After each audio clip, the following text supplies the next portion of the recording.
이번 시간은 독립시행의 확률입니다. 독립시행, 그러니까 어떤 독립인 사건을 계속 여러 번 시행해야 하는 그런 상황을 지금 이야기하고 싶어요.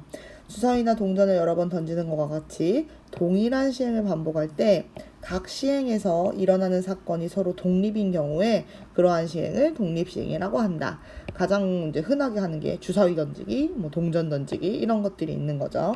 여기 함께하기를 같이 하면 이 독립시행 생각 한번 해볼 수 있을 거예요. 한 개의 주사위를 4번 던진대요. 원하는 건 1의 눈이 2번 나와야 돼요. 1의 눈 나오면 동그라미, 안 나오면 X표 칠 거예요. 자, 그러면 2번 나오는 경우는 1회, 2회에 나올 수 있어요. 그 다음에 이런 거 규칙적으로 가야죠. 1회, 3회, 1회, 4회, 2회, 3회, 2회, 4회, 3, 4 이렇게 될 수 있죠. 나머지는 1루나 나오지 않는 거. 이런 경우들이 있을 수 있어요. 그럼 이거에 대한 확률을 한번 다 표현해 볼게요. 얘는 나와야 돼. 6분의 1. 안 나와야 돼. 6분의 5. 나와야 돼. 6분의 1. 안 나와야 돼. 6분의 5. 나와야 돼. 6분의 1. 안 나와야 돼. 6분의 5. 안 나와야 돼. 6분의 5. 나와야 돼. 6분의 1. 이렇게 되는 거죠, 지금. 그러니까 1이란 눈이 나오는 건 6분의 1. 안 나오면 6분의 5예요. 얘는 6분의 5, 6분의 1, 6분의 1, 6분의 5. 여기는 6분의 5, 6분의 1, 엄마야, 6분의 5, 6분의 1. 얘는 6분의 5, 6분의 5, 6분의 1, 6분의 1 이렇게 되는 거죠. 근데 이거 써보니까 느낄 수 있어요. 지금 결국에는 뭐냐면 이 계산을 다 해야 되는데 계속 똑같이 6분의 1은 몇 번 나와요? 2번 나오고요. 6분의 5는 몇 번 나와요? 2번 나와요. 그런데 이런 경우의 수가 몇 가지가 있는 거냐면 6가지가 있는 거잖아요. 이 6가지도 우리는 생각할 수 있어요. 왜? 우리 조합을 배웠으니까 순서와 상관없이 4번의 괄호, 그러니까 4번의 시행 중에서 2번 내가 원하는 6분의 1이라고 하는, 그러니까 1의 눈이 2번 나오면 된다는 거예요. 나머지 2번. 끝났죠? 그러면 다음부터는 이 똑같은 거를 이렇게 6번 나열해가지고 6분의 5, 6분의 5, 6분의 1, 6분의 1을 쓸 게 아니라 이렇게 표현했으면 좋겠다라는 거죠. 끝났죠? 그 이야기를 하는 거예요. 그 표현을 이렇게 써놨어요. 혹시 표현이 이렇게 바뀌어서 뭐야 어려워 이렇게 느끼나요? 금방 한 거랑 똑같아요. 4번 우리가 시행을 할 건데 6분의 1이 2번 나왔으면 좋겠어요. 그 확률이 약간 6분의 미안 다시 얘기할게요. 4번 주사위를 던져요. 1의 눈이 2번 나왔으면 좋겠어요. 그런데 그 1의 눈이 나오는 확률이 6분의 1이죠. 안 나오는 건 몇 번이에요? 뭐예요, 확률이? 6분의 5죠. 1의 눈이 2번 나와야 하니까 여긴 2번. 그럼 여기는 어떻게 된 거냐? 4번 중에서 2번 빼고 나머지 이렇게 된 거예요. 이렇게 표현하는 게 지금 이 위에 있는 이 컨비네이션 기호로 어쩌고저쩌고 써있는 이거죠. 여기 보면 지금 1-P라는 표현 되어 있죠. 이게 뭐예요? 이 예로 따지면 1의 눈이 나오지 않는 확률이죠. 6건의 확률 하느라 1에서 뺀 거예요. 이해 가요? 문제 보면 더 쉬워요. 볼게요. 자, 어느 클레이 사격 선수가 날아오는 표적을, 여기 표적 맞추고 있는데 그림이 잘렸네. 이렇게 날아오는 표적을 맞출 확률이 5분의 4래요. 3발 쏜대요. 원하는 게 2번 맞춰야 돼요.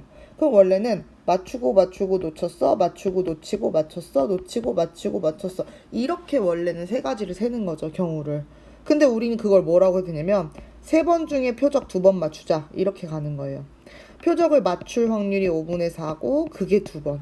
그럼 못 맞춘 게 몇 번 있겠어요? 1번 있겠죠. 이렇게 쓰는 거. 이 계산이에요. 끝. 진짜 이게 계산. 쉽죠? 할 수 있겠죠? 할 수 있어요. 그래서 얘 같은 경우는 끝까지 계산해 주시면 125분의 48이 됩니다. 밑에 거 표적을 한 번도 맞히지 못한대요.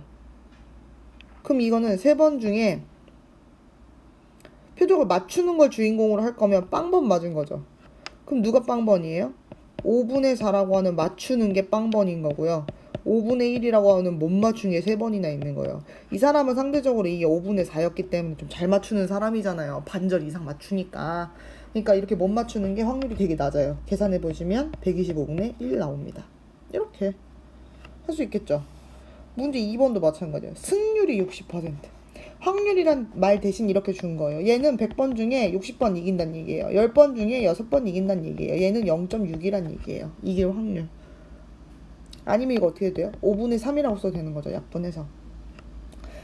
5번의 대국에서 요거 조심. 4번 이상. 그럼 4번 이상은 2개로 나눠야 돼. 4번 이겨. 4번 이상이니까 또 어떻게 돼요? 5번 이겨. 얘는 이렇게 두 가지를 같이 계산해 줘야 되는 거죠. 됐죠 이제. 자 그러면 4번 이겨. 어떻게 돼요? 5번 중에서 4번 이겨. 이길 확률이 5분의 3인데 그게 몇 번? 4번. 5분의 2. 질게 몇 번? 이게 한 번.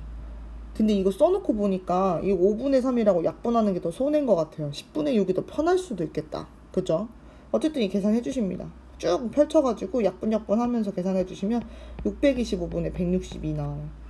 그 다음에 5번 이겨. 5번 중에 5번 이겨. 5분의 3 5번 이겨. 5분의 2 못 이기는 거 빵번이야. 그럼 얘는 계산 어떻게 돼요? 3125분의 243이래요. 나 안 할래. 자 그래서 통분해가지고 계산해 주시면 3125분의 10553이 됩니다. 됐죠? 이런 거. 문제 3번도 마찬가지예요. 어느 양궁 선수가 10점 관역을 맞힐 확률이 4분의 3이다. 10점 관역을 맞힐 확률이 4분의 3이다. 3발 쏘았을 때 적어도 한 번은, 자 이 말, 적어도 한 번. 이거 어떻게 풀어야 돼요? 적어도 한 번 맞추래. 그럼 얘는 한 발 맞출 경우, 2발 맞출 경우, 3발 맞출 경우 원래 이렇게 나눠서 풀어야 되죠. 근데 우리 적어도에서 약간 눈치 깠죠? 눈치챘죠? 어떻게 하자? 1에서 한 번도 못 맞춰. 못 맞을 그런 확률을 빼주면 되죠. 그러니까 1에서 한 번도 못 맞춘다는 게 3번 중에서 빵번 맞추는 거죠. 뭐걸? 4분의 3이라고 하는 걸 빵번이고 4분의 1이라고 하는 걸 3번 가져가는 거죠. 이렇게 계산해주면 되죠. 그러니까 얘가 지금 요 부분이 64분의 얼마더라? 1 나오거든요. 얘는 64분의 63이 답이 되는 거죠. 이렇게 계산해 주는 게 바로 뭐가 되냐? 우리 독립시행이라고 하는 것이다. 그러니까 독립시행은 왜 필요하냐? 이제 앞으로 이런 시행을 진짜 많이 할 거예요. 특히 통계단원에 가면 이런 시행을 100번, 1000번, 10,000번 이렇게 할 건데 그때 이 표를 그린다고 생각해 보세요. 그럼 표의 길이가 얼마나 많아지겠어요? 할 수가 없죠. 그러니까 이거를 우리가 이렇게 독립시행으로 계산을 해줘야 뭔가 조금 쉽게 이야기를 할 수 있더라라는 겁니다. 아시겠죠? 네. 그래서 오늘 독립시행의 확률 계산했고요. 이 다음 강의에서는 중단원 문제 같이 풀어보고 대단원도 끝났습니다. 대단원도 끝났고요. 이렇게까지 하면 아마 우리 시험 범위가 될 거예요. 으악! 이 문제 다 풀으러 가시죠.